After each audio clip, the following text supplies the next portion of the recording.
And that time I was 9 years old. And I recall being in school, and I remember a number of my peers, it looked like it was like at least 3 or 4 who left the classroom. They were called on the loudspeaker to go to the main office.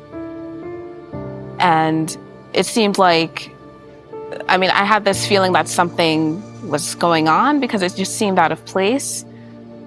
But then my teacher, she turned on the TV. We had a TV that was in the classroom, and she turned it to the news, and seeing these images of these planes like flying into those tall towers, and like there's a bunch of smoke and there's fire and there's people just like looking as if they're just struggling to even catch their breath, covering their faces, papers, so many different things flying into the air. I remember seeing all of that, and it just hit me. I, out of nowhere, started experiencing this extreme fear and this extreme anxiety and worry that something was going to fall from the sky.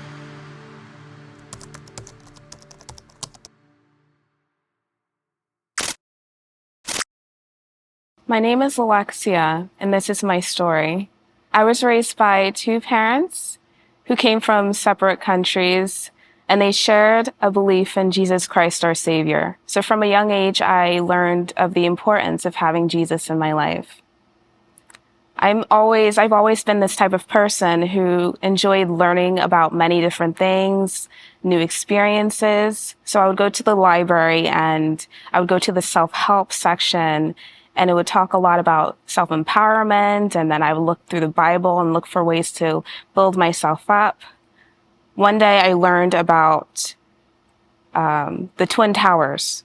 And that time I was 9 years old. And I recall being in school, and I remember a number of my peers, it looked like it was like at least 3 or 4 who left the classroom. They were called on the loudspeaker to go to the main office. And it seemed like, I had this feeling that something was going on because it just seemed out of place.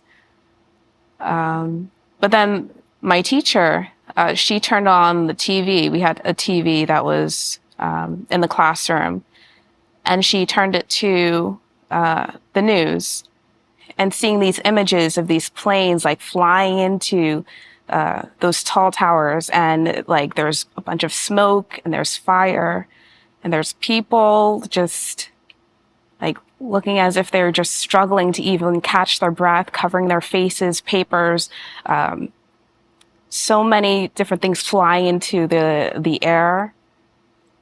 I remember seeing all of that,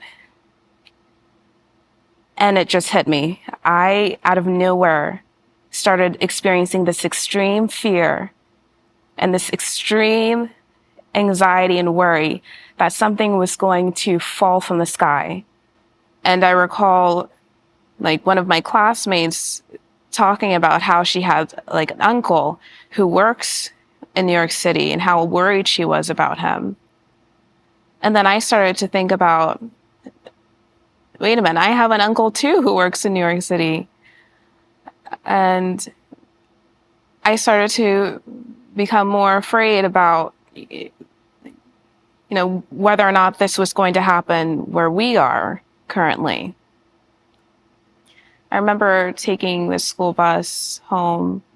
Usually there were a lot more people on the bus, so it was just me and a few other kids who were there. And so I arrived home, and it just seemed like I felt like it was like very, like it was a sunny day, but it felt like it was, I felt uneasy, kind of like if you have tunnel vision. It felt like very uneasy when I was like walking on the sidewalk. I developed this fear of dying that just came out of nowhere. I would go for hours, I went through days without sleeping, because I remember looking in the sky and looking at the lights and wondering whether or not those were stars or planes. And I would be encouraged to go back to sleep and there's nothing wrong, go to bed. But every time I heard that, it felt like it was impossible. It was impossible to get rest. It was impossible to feel like I was back to where I was before even seeing any of those images. I wasn't even in that situation myself, but it felt like I was. So I would try to continue on a routine, but I didn't even recall what my routine was. I would constantly be in fear, my heart racing, fearing that my life would be over. And I remember looking through a window. It would be the same exact window I would look through by the front door.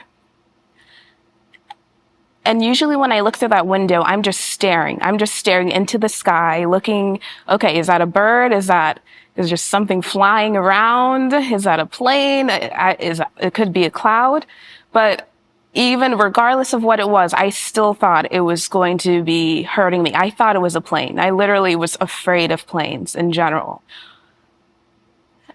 And so there's this one time that was completely different. I recall it strongly because it was that time where I was actually praying as I was staring through this window. I was praying with tears. I was praying not in, oh my gosh, I'm alone. It was more so reaching out for help, where I'm screaming, I'm shouting of how much I wish this would be over. It was to that point I wished I was not there anymore. When I talked to my parents about it, what I was going through, they thought it was me just feeling worried about something unnecessary. So they encouraged me to not worry. Looking back, I understand that they were trying to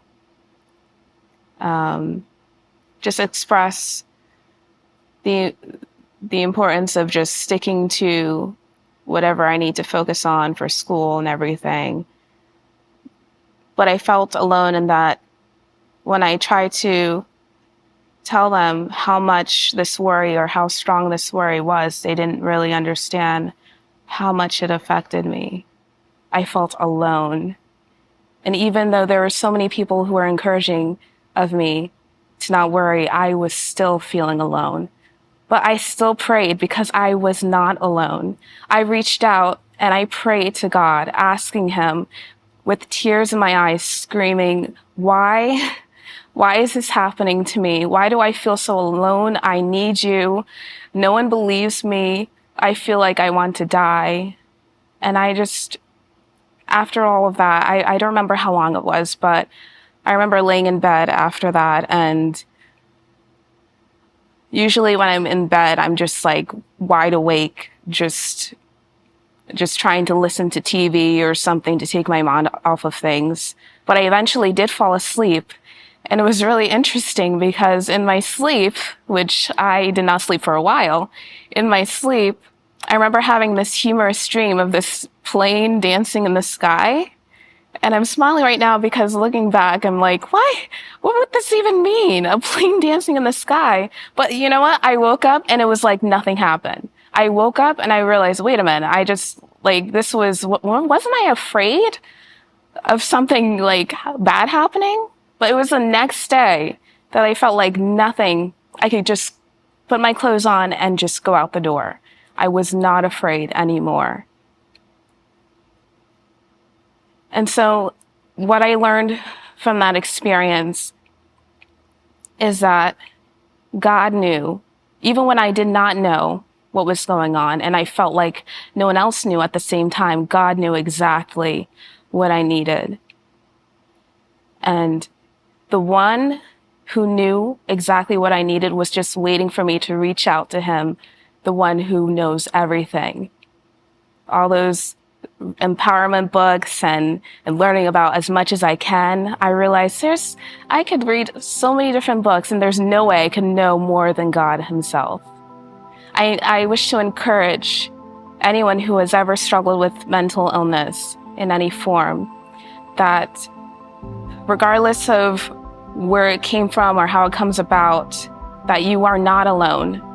Because as he's shown me, God is with us. God is with us. And he's just always giving and loving in whatever way possible.